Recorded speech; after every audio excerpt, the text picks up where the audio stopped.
Mortgage loans, business loans సులభంగా government private banks నుండి ఇప్పించబడును.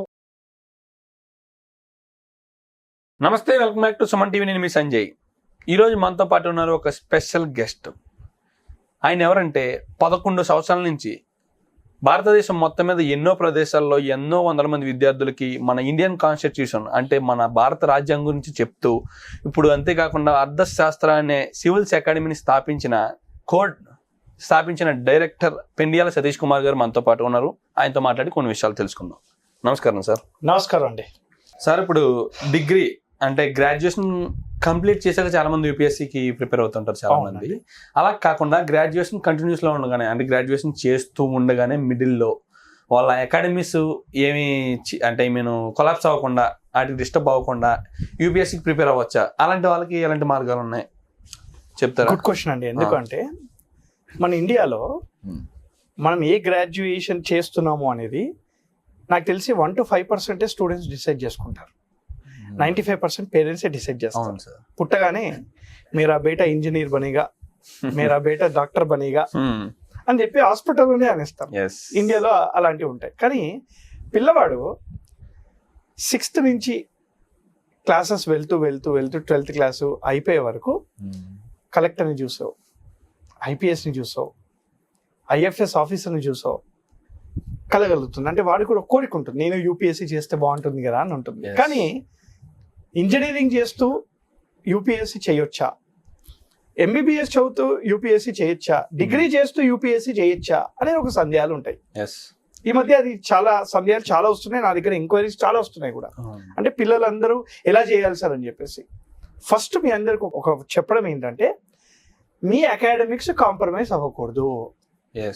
మీరు ఏదైతే అకాడమిక్స్ లో ఉన్నారో, ఇంజనీరింగ్ చేస్తున్నారో, ఎంబీబీఎస్ చదువుతున్నారో, బీడీఎస్ చేసినా, బీకామ్ చేసినా, బీబీఏ చేసినా దాన్ని కాంప్రమైజ్ అవ్వకండి.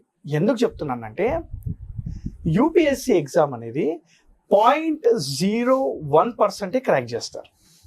అంటే 99.99% ఫెయిల్ అవుతారు. సపోజ్ మీరు ఫెయిల్ అవ్వరు, అయ్యారు అనుకున్నాం ఒకవేళ. నెక్స్ట్ ఏంటి? ప్లాన్ బి ఏంటి? Plan B should be your strong graduation. మీ స్ట్రాంగ్ గ్రాడ్యుయేషన్ అనేది మీ ప్లాన్ బిలో ఉండాలి. అందుకే మీరు యూపీఎస్సీ చదవాలని ఎవరైనా అనుకుంటే మీ గ్రాడ్యుయేషన్ ఫస్ట్ కాంప్రమైజ్ అవ్వకండి. Point number 1. మరి గ్రాడ్యుయేషన్ చేస్తూ యూపీఎస్సీ చేయాలంటే ఎలా?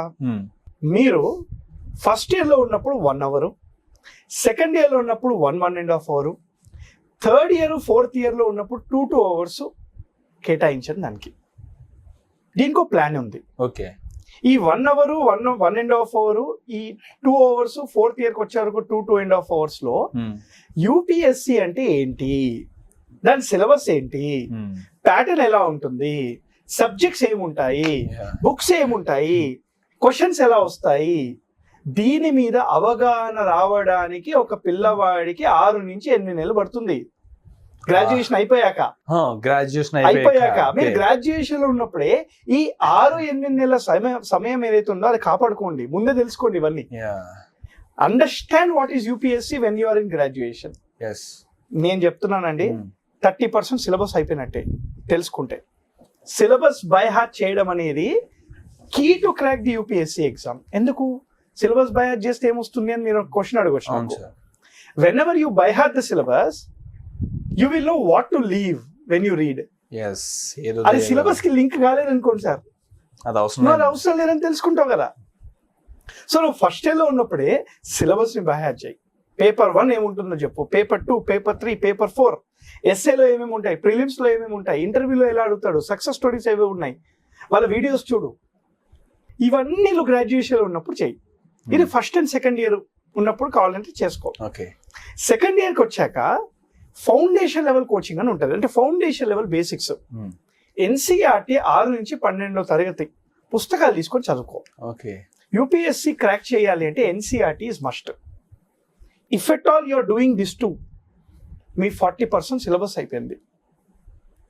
ఇవి 2 కాకుండా పేపర్ రీడింగ్ ఏంటి, ఎలా చేయాలి, ఆన్సర్ రైటింగ్ ఎలా రాయాలి, మీ హ్యాండ్ రైటింగ్ ఇంప్రూవ్ చేసుకోవడము, అసలు యూపీఎస్సీ నాడి ఏంటి అది పట్టుకోవడము, ఇది కావాలి. సార్ నేను యూపీఎస్సీ చేస్తా, యూపీఎస్సీ రాస్తా, యూపీఎస్సీ రాస్తా అని చెప్పేసి చెప్పడం కంటే ముందు యూపీఎస్సీ రాయాలంటే క్యారెక్టర్ ఎలా ఉండాలి, నా యాటిట్యూడ్ ఎలా ఉండాలి, పర్సనాలిటీ ఎలా డెవలప్ చేసుకోవాలి, దీని మీద ఫోకస్ పెట్టు నువ్వు గ్రాడ్యుయేషన్లో ఉన్నప్పుడు.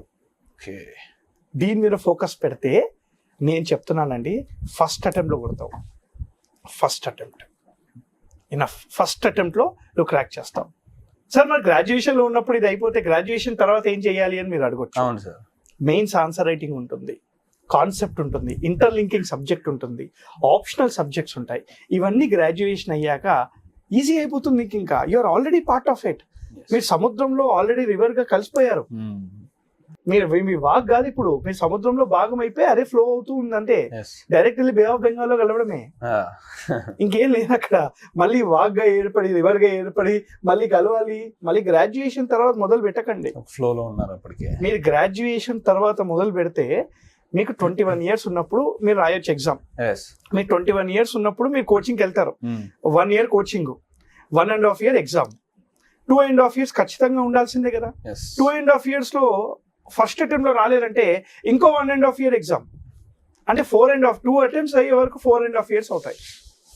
అదేదో మీ 4 years గ్రాడ్యుయేషన్లోనే డిసిప్లైన్డ్గా స్కెడ్యూల్ వేసుకొని 4 సంవత్సరాలు ఒక 60% సిలబస్ని కంప్లీట్ చేసి ఎంబడే తర్వాత 1 year టైం ఉంటుంది. ఆ 60% రివైజ్ చేస్తూ మిగతా 40% నేర్చుకొని రైట్ గైడెన్స్తో ఫస్ట్ అటెంప్ట్ రాస్తే ఖచ్చితంగా వస్తుంది, 100% వస్తుంది నా మాట.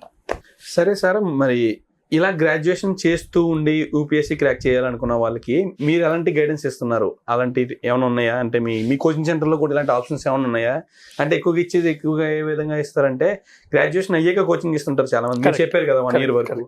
అలా కాకుండా గ్రాడ్యుయేషన్ చేస్తూ ఉండగా మీరు ఏమైనా ట్రైన్ చేస్తున్నారు వాళ్ళని? అవునండి, మన దగ్గర ఏముందంటే ఫౌండేషన్ ప్లస్ అనే మాడ్యూల్ ఒకటి ఉంటుంది. ఓకే, ఇది only designed for graduate students. Point number 1 ఏంటంటే గ్రాడ్యుయేట్ స్టూడెంట్స్ కి యూపీఎస్సీ అవేర్నెస్ సెషన్స్ పెట్టి NCERT classes, hand writing sessions, లేదా current affairs, motivation, inspiring talks, personality development, ఇలాంటివన్నీ కూడా గ్రాడ్యుయేషన్లో ఇస్తాం. కానీ మన యొక్క గుడ్ విశేషం ఏంటంటే మీ అకాడమిక్స్ డిస్టర్బ్ కాకుండా ఈ కరికులం డిజైన్ చేస్తాం. సో మీకు ఎవరైనా స్టూడెంట్ యూపీఎస్సీ నిజంగానే ఇంట్రెస్ట్ ఉంది అని అంటే I'm always available. You can come to me, I will give a right guidance for you guys. మీరు వచ్చి నన్ను కలవచ్చు, ఈజీ గైడెన్స్ ఇస్తాను. మీరు సూట్ అవుతారు అని అనుకుంటేనే we will take your thing forward. అలా ఉంటుంది.